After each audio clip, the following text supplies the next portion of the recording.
1, 2, 3,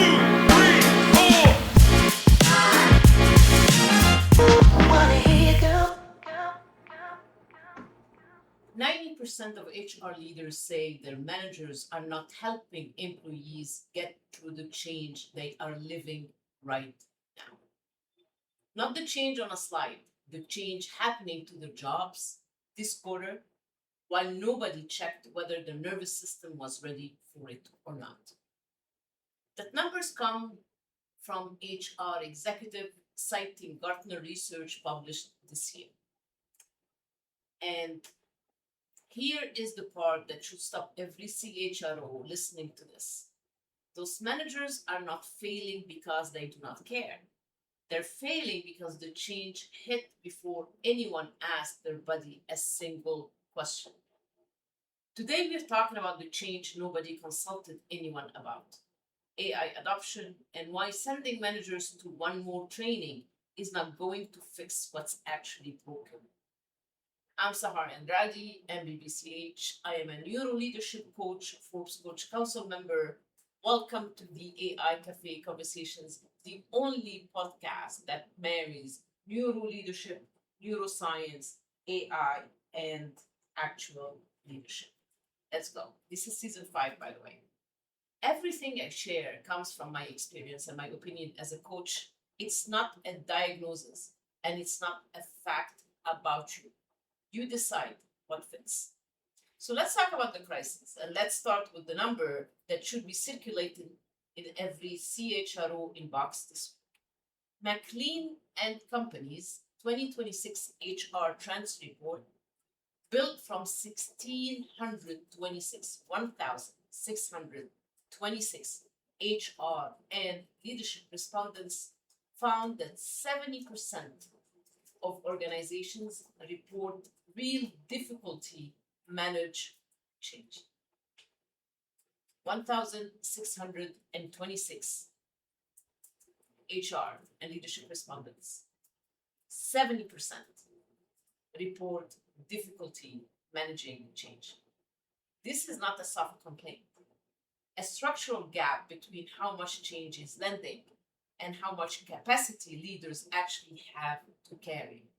And AI adoption is not one line item inside that number, camouflaged in there, or just packaged in there, right? It's the accelerant. Because AI adoption is not a single announced change with a start date and an end date. It's continuous. It updates the tools a manager uses, the skills their team needs, and the question of whether their own role still exists sometimes in the same week. Here's what does to a manager brain, thought onward, outward, not as a verdict about any one person in this room. Sustained uncertainty activates the amygdala's threat response. That response is fast, and it's not designated to weigh nuance. It's designated to protect. It asks only one question, and the question, whatever it is, am I safe?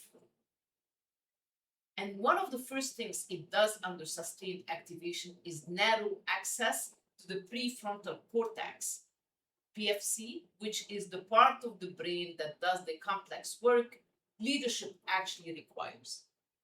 Like reading a room, holding two people's competing needs at once, explaining something you don't fully understand yourself while pretending you do.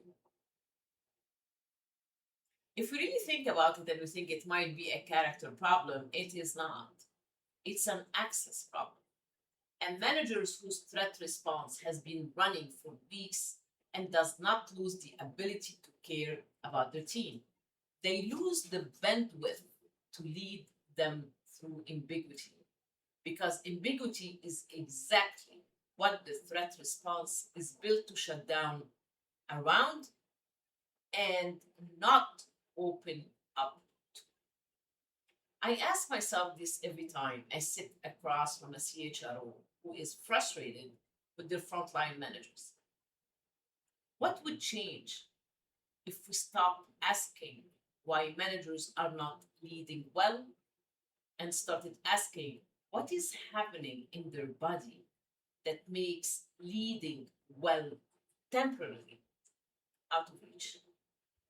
So let's talk about the cost also. How much does that cost? It is what this actually costs an organization, and it shows up in three places at once. One, it shows up in retention because employees do not quit companies. They quit the version of their manager who went quiet, defensive, or robotic the moment things got insulted. When a manager freezes instead of leading, the team reads that freeze as abandonment, even when the manager would tell you they were trying their hardest. Number two, it shows up in HR's own workload because when managers cannot carry the emotional weight of a rollout, that weight does not disappear. It roots upward. HR ends up fielding the conversations a well resourced manager should have been able to hold, which is one more reason HR burnout keeps climbing, even as HR keeps getting told to do more with AI. Number three, and it shows up in wasted training spend, which is the one that should sting the most for anyone holding a budget. You can build the best change management curriculum in the industry. If it lands on a brain that is running a threat response, the content does not stick. It's like teaching someone to swim while they are being asked to also file paperwork about the water. The information is not the problem, the capacity to receive it is. Three things tend to happen to a manager under this kind of sustained pressure, and freeze is the one that gets misread most often. Fight looks like resistance to the AI rollout itself. Flight looks like quiet disengagement, checking boxes without conviction. Freeze looks like a manager who goes silent in exactly the moment their team needed them to say something. Freeze gets labeled as low performance. It's usually a threat response with nowhere to go. Let's talk about the solution. So, what actually changes this? Not more information, steadiness first. Let me take a sip of my coffee first. Wow, my coffee is delicious this morning. By the way, my husband makes it for me every day, just delicious. Okay, so going back to the solution, this is not a training gap, it's a load gap. And the fix starts before the content does, with helping a manager get their own nervous system grounded enough to be able to hear what you are teaching them in the first place. Inside my brain, BRAIN framework, one of the core moves is teaching leaders how to get grounded before they walk into a room they cannot fully control. Because steadiness has to come before strategy, not after. Steadiness has to come before strategy, not after. That work happens inside any coaching room I get into, where I can watch it land in real time. But the principle travels on its own with the brain framework. Who gets 60 seconds to settle before a hard conversation shows up differently than one who walks in still running hot from the last 3 meetings. And that's what B is for. B is for behavior. For a CHRO listening to this, the practical shift is this. Before you roll out the next training module, ask a different question. Not, do our manager know what to say? But ask, are our managers grounded enough to say it? Those are two different problems, and right now, most organizations are solving their own. Till now, I see a lot of organizations treating change management as 80% process and AI and 20% human being. This is a formula upside down because change management is about 80% human being, 20% process. Remember, human-centered AI, human-centered leadership. I can hear some of you thinking, we do not have budget for one more soft skills initiative this year. Every dollar is already spoken for. Here's the thing. This is not a new line item competing with the trainings you already paid for. This is the reason those trainings are not lending. You build strong content. You are aiming it at a brain who cannot currently absorb it. Fixing the capacity problem first is not an additional cost. It's what makes the investment you already made actually work. Another sip of coffee.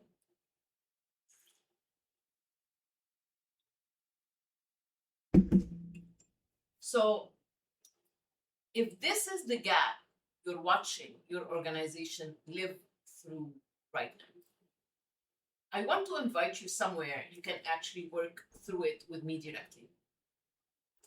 I run a free monthly session called The Pressure Room.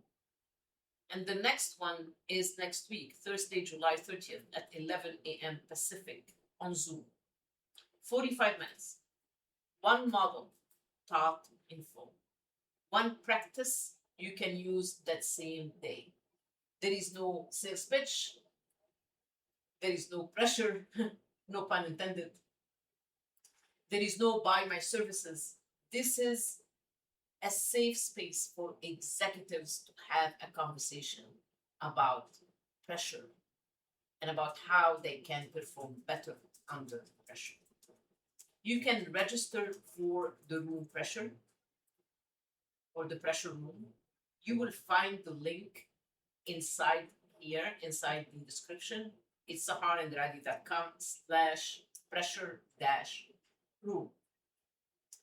Thank you for spending your Friday morning with me today. Leadership does not fail. Nervous systems do. This was AI Cafe Conversations, the Forbes article-like edition. This is a short one. I usually drop a short subject to talk about. We're still in our season 5. This is Sahar Andrade, and like I always say, show me some love before I go. Comment, share, rate, subscribe to our podcast. Thank you for your support to make us one of the top 2% globally podcast. I appreciate it. If you want any information about the pressure room, you can email me at Sahar, SAHAR, at saharconsulting.com, or you can comment pressure or wherever you are listening to this podcast, and I will send you the Zoom invite. Again, it's a complimentary, safe room where executives can have a conversation where I share one model taught in full, one practice you can use that. Till we see you again on Wednesday, our regular long podcast. Peace out. 1,